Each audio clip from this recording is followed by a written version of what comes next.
ছিল তা আজকের এই নতুন পরিবেশে যুব সমাজকে সাথে নিয়ে আমরা দেশ গড়তে চাই।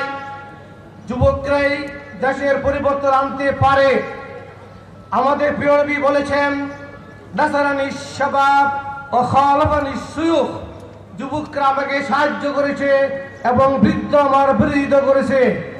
প্রিয় ভাইয়ের, আবার কাজে যুবক সমাজ সংগঠিত করার মাধ্যমে আমরা আমাদের প্রিয় বাংলাদেশকে একটি সন্ত্রাস মাদকতা মুক্ত, সন্ত্রাস মুক্ত এবং দারিদ্রতামুক্ত বাংলাদেশ গড়তে চাই। এ লক্ষ্যে ফোরামের কাজকে আসলে আমরা আরো এগিয়ে নিয়ে যাই। আসসালামু আলাইকুম। আপনারা কি আবু সাঈদ মুগ্ধের যুদ্ধ ব্যর্থ হতে দিতে চান? আপনারা কি রাজপথে আগামী দিনে সকল ষড়যন্ত্র ব্যর্থ করে দিতে প্রস্তুত আছেন?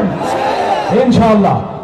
আপনারা জানেন এই নারায়ণগঞ্জে এই রাইফেল ক্লাব, এই নমপার সহ বিভিন্ন মিনি ক্যান্টনমেন্ট তৈরি করে তারা মাদকের সয়লাভ করেছিল।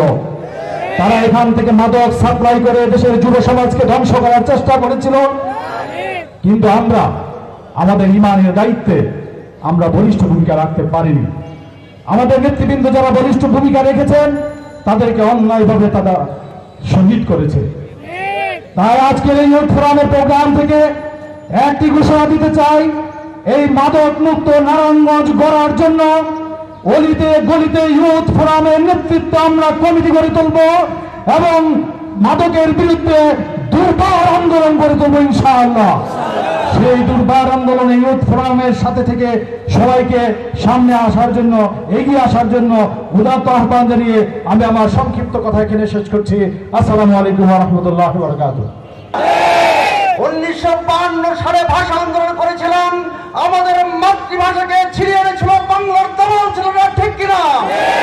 1971 সালে মুক্তিযুদ্ধ করেন বাংলাদেশকে স্বাধীন করেছিল যুবক ছেলেরা, ঠিক কিনা? দেশে দেশে যেখানে আন্দোলন হয়েছে, সংগ্রাম হয়েছে, যুবকরা সংগ্রাম করেছে, ঠিক কিনা?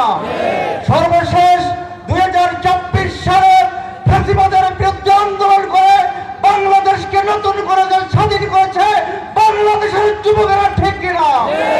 আগামী দিনে আমার এই স্বপ্নের বাংলাদেশকে আমরা একটি বৈষম্যহীন, আল্লাহ ভীরু দিনের একটি বাংলাদেশ চাই, যেখানে কোনো শোষক থাকবে না ইনশাআল্লাহ, যেখানে কোনো বৈষম্য থাকবে না, যেখানে মারামারি থাকবে না, টাকারি থাকবে না, হিংসা থাকবে না, বিদ্বেষ থাকবে না যুবকদের জন্য।